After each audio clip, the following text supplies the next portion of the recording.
Okay, thanks guys for showing up to my in-person grand rounds on sacral neuromodulation, a stimulating overview. I just want to shout out a big thank you to a few staff who helped me a lot with this presentation. One of them being Dr. Kate Anderson, who isn't here in person, but she said she may Zoom in at some point. I know she's in the OR today, so either before or at the end. Dr. Thomas de los Reyes was a big help as well, and Dr. Kavanagh as well, all contributed to these slides.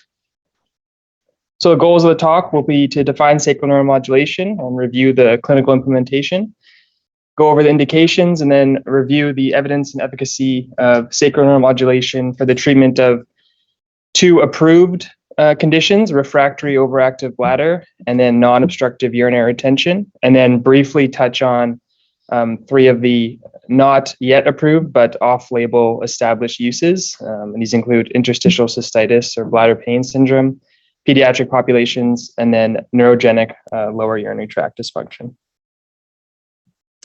So outline, describe what sacral neuromodulation is, attempt to describe the mechanism of action, the clinical implementation, indications, and then the evidence. So starting with the definition from Campbell's Urology, they basically describe neuromodulation as the use of electrical stimuli on nerves to alter the neurotransmission processes in non-neurogenic and neurogenic conditions. This definition is a little bit out to date, as neuromodulation, as I'll talk about in a slide or two, is not just necessarily the use of electrical stimuli. So a more functional definition is any medical intervention which acts on nerves to alter the neurotransmission processes of other nerves. And a few examples of neuromodulators. In this talk, I'll be focusing on sacral neuromodulation, but Botox is actually a medication that works in a similar way by modulating the nerves. Then there's also percutaneous tibial nerve stimulation and transcutaneous posterior tibial nerve stimulation. So the International Continence Society in 2018 created this definition: it's a technique that electrically stimulates the sacral spinal nerve root to modulate a neural pathway with the aim of treating bladder and or bowel dysfunction. As we'll see in a bunch of the studies moving forward from 20, 30 years ago, they often use the term sacral neural stimulation. And this nomenclature was changed in 2018 as it was believed that this process, treating these various conditions, wasn't actually stimulating a direct nerve, but modulating the whole pathway, whether it be peripherally or centrally. So this, moving forward now, it is all neuromodulation, not neurostimulation. But some of the old studies still use that terminology. So a brief history. It was first developed and attempted to look at what it was in the early 1980s by Tenango and Schmidt. And they first looked at inserting a bladder pacemaker in dogs for avoiding dysfunction in spinal cord injuries. This was quite an invasive procedure requiring a rhizotomy. There was a lot of complications, nerve root injuries, cerebral spinal fluid leaks. They worked on this for the next 15, 20 years, and it wasn't until 1997 that the first FDA-approved use of neurosacral modulation was implemented, and this was for refractory urgent continence. And then a few years later, it was approved for urgency frequency syndrome and non-obstructive urinary retention. Now, many years have passed, and there's a few studies looking at these off-label uses, which I'll discuss briefly at the end. So what is the mechanism of action? It's been unknown for a long, long time, and there's been a lot of questions as to where this is working and whether or not it's stimulation of a certain nerve.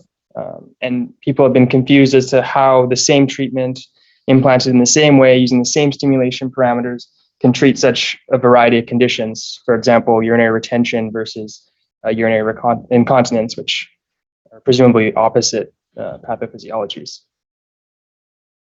So to briefly touch on the mechanism, I'm just going to do a very high superficial level of bladder neurophysiology. I'm not going to get into it. We can have that for another discussion another day. But basically, the few things you need to know are there's the bladder efferents, which provide the motor response. So from the brain to the bladder, helping you store and void. Then there's the bladder afferents, which are the sensory inputs. That's going the other way, from the bladder to the brain, either sensing fullness or pain. Then there's reflex arcs that work in a positive and negative way to optimize control without having to go all the way back to the central nervous system. And then there's these interneurons, which help optimize neural networks and relay to higher centers. And these interneurons are thought to play a key role in how sacral neuromodulation works. So again, from a very high level, there's the parasympathetics, P for peeing, and these are through the pelvic nerves, and they work to contract the detrusor. And at the same time, there's inhibition of the hypogastric and pudendal nerve, which allow for effective contraction and voiding. And then on the sympathetic side, S for storing, this is done through the hypogastric nerves via T12 to L2. And at the same time, the hypogastric nerves act on the receptors in the bladder, and there's more alpha receptors in the sphincter, so they help contract the internal sphincter at the same time working on the beta-3 receptors in the detrusor, which help relax. And then as well at the same time, the somatic or via the pudendal nerve contracts the sphincter as well to help maintain this storage phase. And I like this illustration as it shows where these nerves are acting. So you can see here the pudendal nerve going to the external sphincter, and then in green is the parasympathetic system, which is acting on the detrusor during the contraction phase. And then, as you can see here in blue, the hypogastric nerves are acting on the various receptors in the bladder and the urethra, and they help with relaxation during the storage phase of the detrusor, as well at the same time, simultaneous contraction of the urethra at the alpha receptors. When it comes to bladder afferents, which are involved in bladder sensation, there's the somatic afferents via the pudendal nerves, and this is sensing the sensation in the genital organs, urethra, prostate, anal canal, skin. And then there's also the autonomic afferents. These are via the hypogastric and pelvic nerves. And within these, there's two types. There's the A delta fibers and the C fibers. The A delta fibers are sensing fullness, and they're involved in the micturition reflex. And then the C fibers are sensing pain and noxious stimuli. And these are normally inactive in normal circumstances, but it's thought that during neurologic or inflammatory conditions that there's an upregulation of these C fibers. And again, this is another mechanism that is thought to contribute to sacral neuromodulation, where they help modulate these hyperactive C fiber pathways. So the few reflexes that are important, there's the guarding reflex, which is a bladder to external sphincter reflex, and this works with any sudden increase in bladder pressure. So for a cough, for example, right on cue, Dr. McNeely. And then there's the micturition reflex. So there's the bladder reflex, and this helps contract the bladder and relax the outlet at the same time. And then again, there's many of these interneurons, which there's very limited information on what these are actually doing, but they believe to be involved in relaying information to higher centers. And it's postulated that during sacral neuromodulation, they help with modulating voluntary control via these somatic afferents. So the most up-to-date mechanism of action for sacral neuromodulation is that it has an effect on the somatic afferent pathways, resulting in modulation of the spinal reflexes and brain centers. And these activation of these somatic afferents modulate centrally coordinated voiding and override aberrant neural signaling. So they simultaneously help decrease detrusor overactivity, and then also help in more synchronized voiding with dyssynergia or non-obstructive retention. And it's thought that these efferent pathways are uninhibited, which allows sacral modulation to work but not affect voluntary voiding. So now I'll briefly touch on the clinical implementation, as again, we don't do it here, and so I don't think any of us have probably seen actually what this device looks like or how it is implemented. So it's via the most common one and most studied one is the product from Medtronic, the InterStim. And it's an implantable device that provides low voltage stimulation to the S3 sacral nerve root via a tined electrode. So on the right here, this is the picture of the InterStim 2 with the coin for reference. There's been multiple evolutions of the Medtronic InterStim, and the early days, the ones that were studied the most was the InterStim 1 and the InterStim 2, and most recently the InterStim X has come out in the last year. And there's two ways that it's implemented. The most studied and gold standard is this two-stage implantable procedure, which I'll touch on briefly. And then more recently is this percutaneous nerve evaluation. And this is a way in which you could actually test the nerve in clinic under local anesthetic, place a temporary lead, and then after a set time of 1 to 2 weeks, you could assess the response and go into the OR to actually implant the final device. But again, the standard that has been studied most is this two-stage implantable procedure. This table on the bottom left here just basically shows the progression of battery life in these various devices, which is important to note for many of the studies, is that's often a reason for revision or a surgical procedure was the battery failing. So this advancement is a big step. And then another big step is the MRI compatibility. Is the early stages of InterStim basically precluded anyone from getting an MRI, but now we're able to disable the device and do full body MRI. So stage 1 is the testing phase, and this is in the two-step procedure. It's done under general anesthetic. You don't want a long-acting paralytic because you need to be able to elicit the motor response, the S3 nerve root. And then under fluoroscopy, a needle is basically inserted into the S3 foramen, and electrical stimulation is performed to verify that position. And what you're trying to see is get the smallest amount of voltage that elicits the motor response. And it's via a tined lead that's inserted. And I'll just go back here. This bottom right image is the tined electrode. So it's a metal rod with basically 4 different electrodes at the bottom, and then there's these what look like barbed hooks or phalanges that help, they're silicone and they help keep it in place when it's implemented. This is just a quick visual to illustrate that there's many ways to find and localize where the S3 nerve root is. And there's not one way that's necessarily better than the other. It's just important to highlight that one of the most important features of this is finding the right nerve root. You don't want to go in S2 or S4.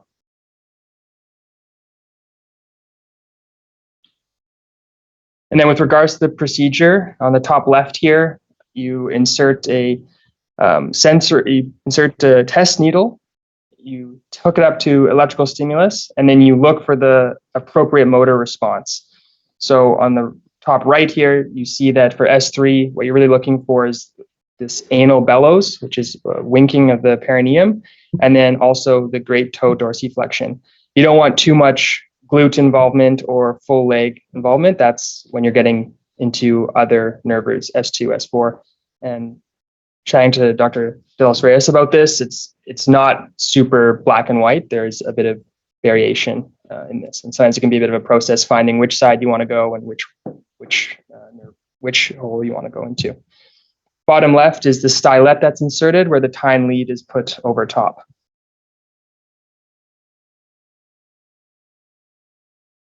So once this tine lead is inserted, an extension cable is added to an external device, and then there's a 2-week trial period to evaluate the voiding symptoms. This is done usually through a voiding diary, and it's considered a successful testing phase if the improvement is more than 50% from baseline with regards to whether it's urinary incontinence episodes or frequency episodes. The programming of the device is actually always done when the patient is awake, and it's an ongoing process, and it's totally based on sensation. The testing phase, looking at the motor response, is just for implementation of the device. It's too strong of a electrical stimulus. So the programming is always done after the fact, and it can be a varying process.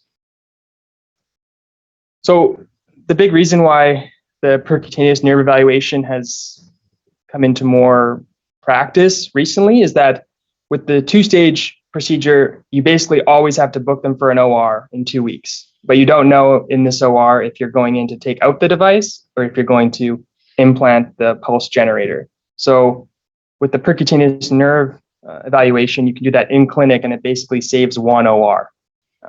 It's less studied, and there's less data suggesting it, but I think it's what's becoming more common in practice from a logistical standpoint with regards to OR timing and cost associated with that.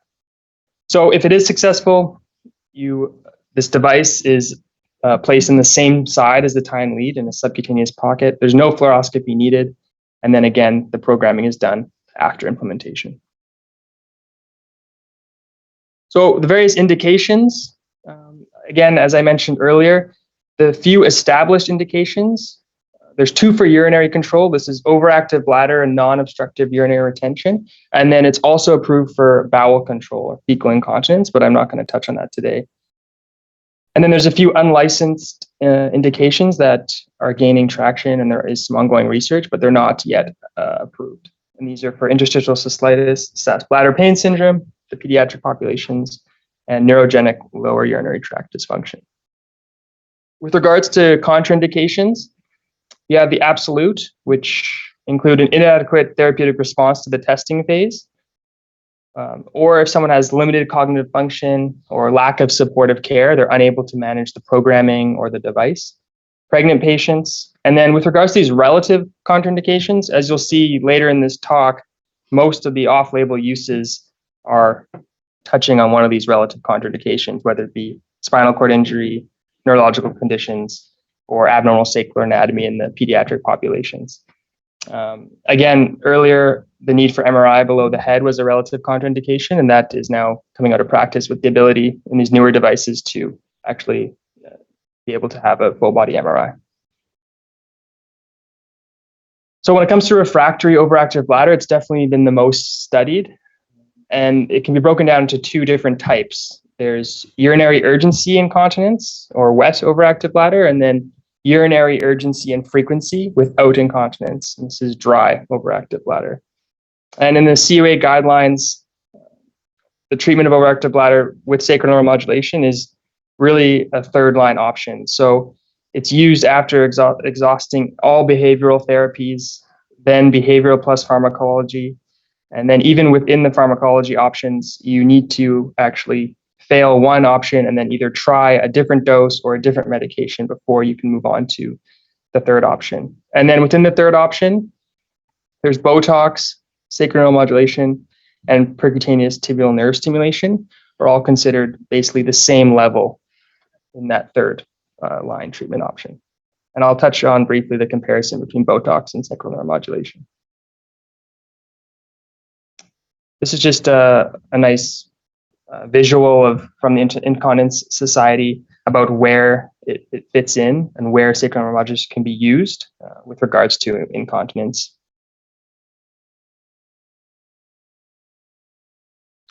So this is a study from 1999, so it's a long time ago, but it is really the main study and the study that basically allowed for FDA approval of these treatments of sacral neuromodulation for refractory urge incontinence.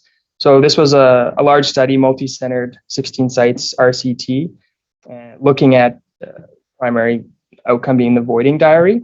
Interestingly to note is that 98 of these patients were actually on no prior medical therapy. So looking at the guidelines, this is not how you would approach this in the more recent studies. They're all patients who have failed medical therapy.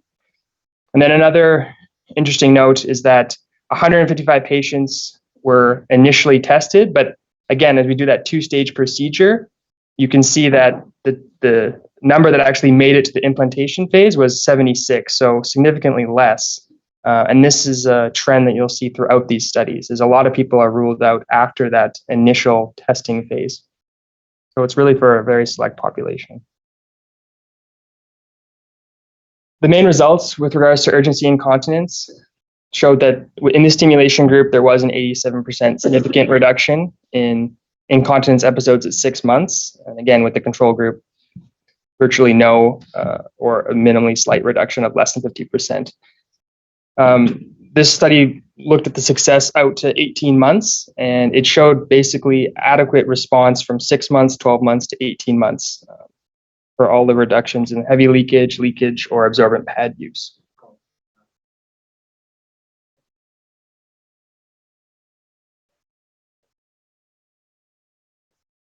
Yeah, I have a few studies looking at sacral neuromodulation comparing Botox. I'll touch on those in a minute or two. And then interestingly, with this study, they also took the stimulation group and disabled the modulator at 6 months to see what the change was, whether this was a change that could be implemented for a short period of time. But as you can see with these results, basically all the values that they looked at returned from improvement back to almost baseline levels.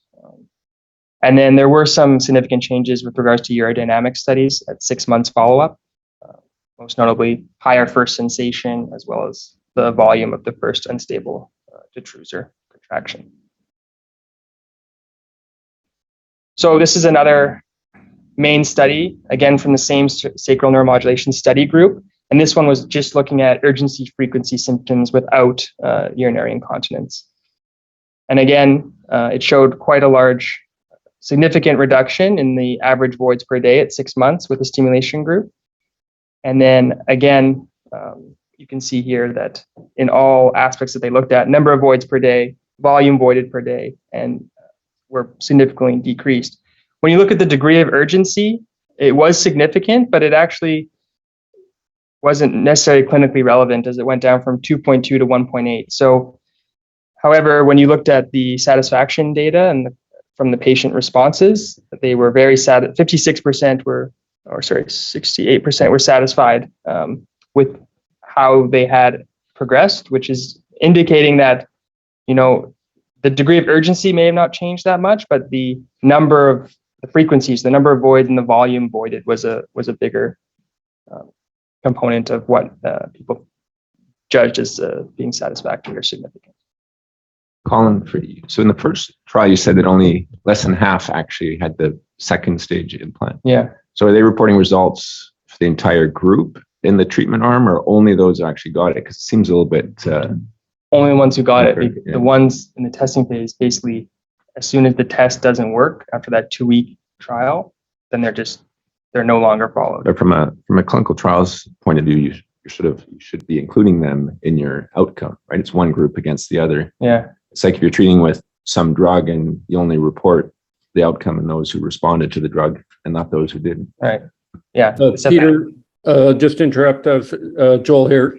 You're absolutely right. Almost every sacral neuromodulation study I'm aware of is not done on an intent to treat analysis. It's very selected because they cherry pick to show, look how good the device works on the people who go on to the second stage.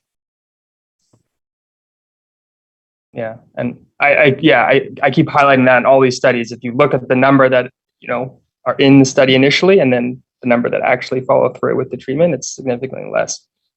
And these results are very good, but as I'll show you in a few minutes, there's also significant adverse events in these small numbers as well. Again, this followed out to 24 months follow-up, but as you can see here, that's now down to 21 patients who made it that far. Again, the results stayed consistently positive, but what happened to those other patients that didn't make it to 24 months? Did they stop because they just stopped showing up to their appointments, or was it because the sacral neuromodulation was no longer effective? It's not clear in these studies. So those studies were both done about 30 years ago now, which is crazy. So this study in 2018 was looking at what is new in neuromodulation for overactive bladder. And it had a robust criteria looking at RCTs, minimum of 20 patients, minimum of 6-month follow-up. And there was only 5 RCTs included. 4 of them comparing sacral neuromodulation to standard medical management, and then 1 comparing it to Botox.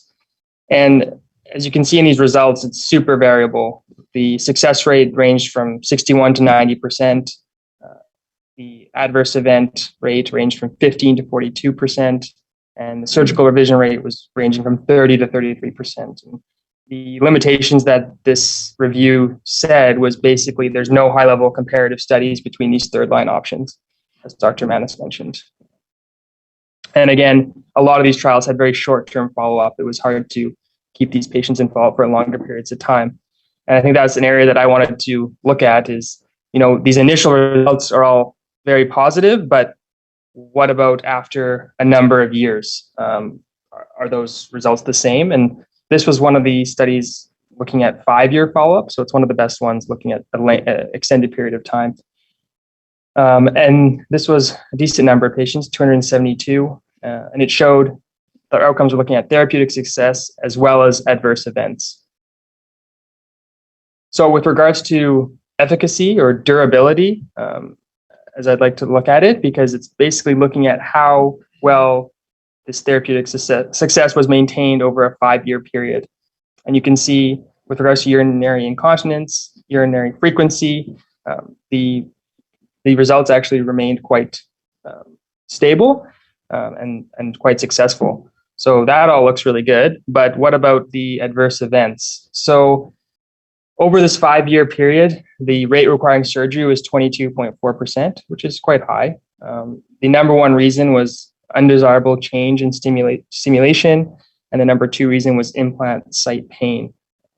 Surgical intervention was either for revision, replacement, or explant. 33.5% requiring battery replacement. So with this new technology and the better batteries, this number may be coming down, but at the end of the day, there's still 30% chance of adverse events. Colin, another quick question for the implant pain. I mean, that could be just local minimal pain, or I mean, you're messing with nerve roots. That could be like neuropathic, requiring other things. Do you know how bad the pain was? No, they didn't. They didn't quantify whether or not it was, neuropathic pain or pain associated with the device. It was just basically, it was the recent pain for the reason for a surgical revision or an adverse event. Interestingly, 1/3 of the device-related adverse events were developed within the first 12 months in this study. This is one of the largest studies looking at reoperation rate in particular, and I think just important to note for this study is that the overall reoperation rate was 33% at a median of about 2 years. So a lot of these studies stopped after 6 or 12 months follow-up and didn't get that extended follow-up. And they tried to look at what were reasons for potential reoperation, and the only things that came back as significant were longer length to follow-up, as well as an increased number of reprogramming events, which makes sense. If your device isn't working and you're having to reprogram multiple times, eventually you're going to have to take them back for a surgical revision to either adjust where the lead is placed or replace it. And then this one, again, looking at the analysis of adverse events. This study, again, followed up only to 12 months, but the percentage of adverse events was 30%. Again, most commonly undesirable change in stimulation or implant site pain. Again, interestingly, in this study, 56% of these adverse events happened between time of implant and 3 months. So many of us obviously have seen Botox been done, and these are on the same line in the treatment pathway. And they're both considered strong evidence for third-line treatment. So what is the comparison between these two? There's been a few large trials. So this was published in JAMA in 2016. And it was basically looking at comparing injecting 200 units of Botox versus sacral neuromodulation and looking at the number of daily urgency incontinence episodes over 6 months. And as you can see in the results on the right here in this diagram, there was a significant reduction in urinary incontinence episodes per day, but it was quite minimal. And the conclusion was this of any clinical importance? There was a significant increase in complete resolution with the Botox group of 20% versus only 4% for the sacral neuromodulation group. But there was a significantly greater chance of urinary tract infection with Botox, as well as the need for clean intermittent catheterizations, 8% at 1 month and 2% at 6 months. Again, this followed up only to 6 months. So the next study, basically looking at the same group of patients, extended this over 24 months to see, was this change, again, what happened over this longer period of follow-up. And with regards to the 24-month follow-up, there actually was no significant difference in the number of urinary incontinence episodes per day. They became equivalent. However, there, again, was a significant higher risk of complications with recurrent urinary tract infections, as well as clean intermittent catheterization. But again, you have to weigh whether these risks are more important than having a revision or a removal in an OR, which is ultimately the complication for sacral neuromodulation. In this study, actually quite a small number, 3% and 9%. And then it's always about cost. So this study looked at, what is the cost effectiveness of sacral neuromodulation versus Botox? This was an American study, so looking at, it was in US dollars, and they basically showed there was a significant difference in cost. The 2-year cost, sacral neuromodulation, was significantly higher, 35,000 to 7. But then when they extrapolated it out over 5 years, you can see that the sacral neuromodulation cost remained relatively stable. The Botox cost almost doubled. So, and again, looking at this paper, it was unclear as to what they actually included in the cost for Botox. It stated that it was basically just the cost of the initial injection plus any re-injections within 2 years. And importantly, I don't know if this is including OR time, cystoscopy suite time. Those would obviously add the costs of the Botox group as well.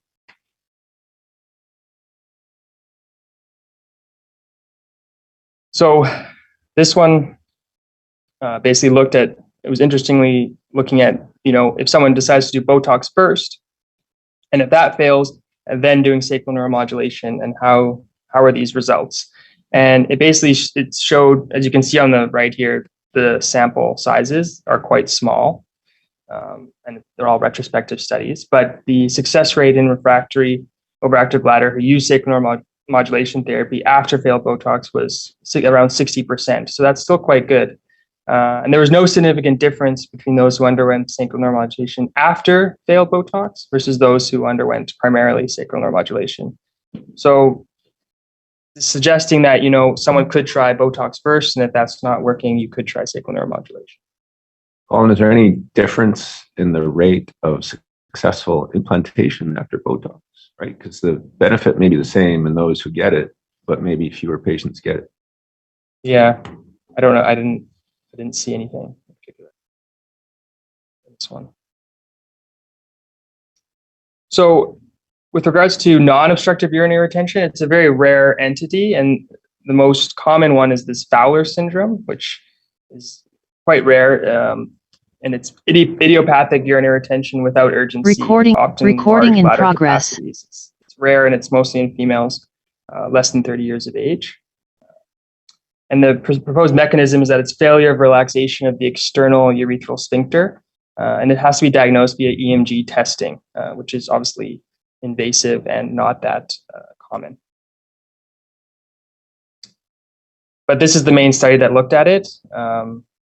Again, as we go back to this point, 177 patients were initially ruled in for the study, but then after the testing phase, only 68 patients remained for implantation, which is 38%. So quite a significant reduction. And the main results did show that at 18 months, 71% of the patients getting the sacral neuromodulation had 0 or greater than 50% reduction in residual volume. And the explant rate was only 4% in this study. There's been a few more studies looking at non-obstructive overactive bladder, and I just wanted to highlight in these two, basically, they all assessed whether or not these patients had a diagnosis of Fowler syndrome via EMG testing. And and some of them didn't have the positive results on EMG testing, so they were considered idiopathic non-obstructive urinary retention. And in both these studies, there was indication that the presence of Fowler syndrome was actually a positive predictive factor for sacral neuromodulation. So the risk of failure in this first study was significantly higher for idiopathic retention versus Fowler syndrome. And then in the bottom study, again, similar results. The Fowler syndrome had a better chance of restoration of voiding versus the idiopathic group. And this is thought that maybe the sacral neuromodulation is acting on this external urethral sphincter to help it relax. So when it comes to interstitial cystitis / bladder pain syndrome, it's a condition coined by ICS as characterized by bladder and urethral pelvic pain, with the caveat that there needs to be urinary frequency, urgency, or nocturia. There has to be bladder symptoms, otherwise it's considered just chronic pelvic pain syndrome, and there's no indication for sacral neuromodulation. This is just a busy slide, but it's basically highlighting that all these different organizations have a disagreement between the exact definition. but they do agree on one thing, and it's basically the presence of pain in addition to at least one urinary symptom. So there's basically one systematic review, or there's two. This is the one, and the next one I'll show in the next slide, looking at this in the literature. And this study, again, super small patient numbers, as you can see on the right side here, and it basically included only one RCT. Their success rate, again, super variable, 60 to 98%. When they pooled the results, it was 84% success, but the complication rate varied from 0% to 56%. So again, super high heterogeneity when you looked at the meta-analysis. So it's very difficult to actually take anything out of this systematic review. And the only other one, which was done in 2018, again, showed a similar thing. But with this one, it was a more robust inclusion criteria, and they only included trials with at least 20 patients, 6 months follow-up, and then assessment of adverse events and efficacy. And as you can see here, only one study was included with regards to sacral neuromodulation and interstitial cystitis. So it really highlights that there's a lack of high-quality evidence for the use of sacral neuromodulation for this condition. And as a result, it's considered fourth line with the AUA, EAU, as well as the CUA. And there's just a need for further RCTs or large prospective studies. So with regards to pediatric population, there's only been 2 RCTs done. And again, super small numbers, 42 patients and 33 patients. And as we talked about, one of the main relative contraindications was abnormal sacral anatomy, but both of these studies were predominantly patients with spina bifida or sacral agenesis. So again, interesting to note. And there was, in the first one, there was no statistically significant difference in urodynamic studies, but there was a subjective improvement using the diary, 43% in the implant group.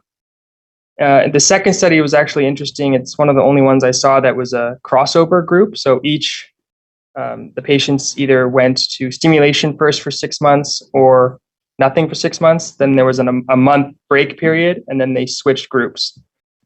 And basically, it showed quite a good response, 81% when the sacral neuromodulation group was turned on. And there was a significant change in urodynamic study with regards to bladder capacity.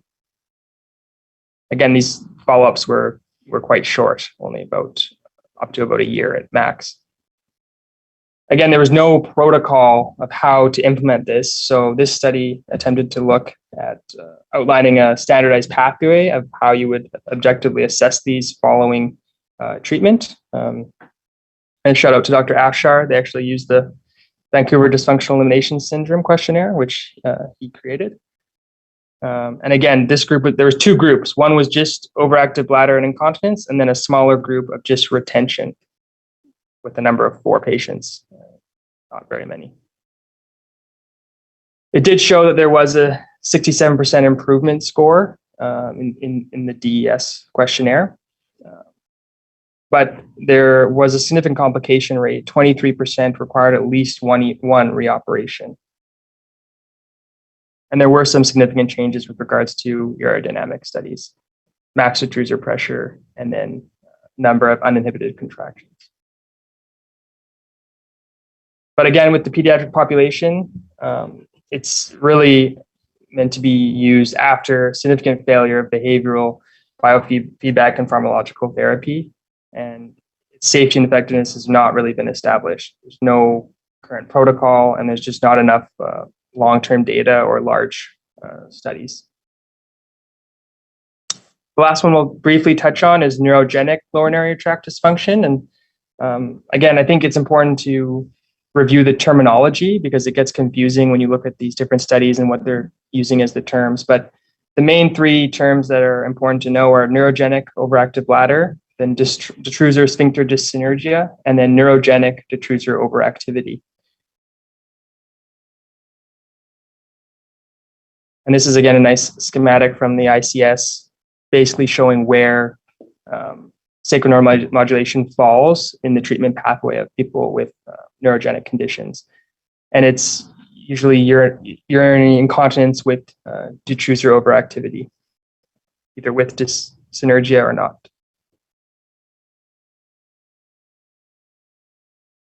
So again, very few studies, only a few systematic reviews.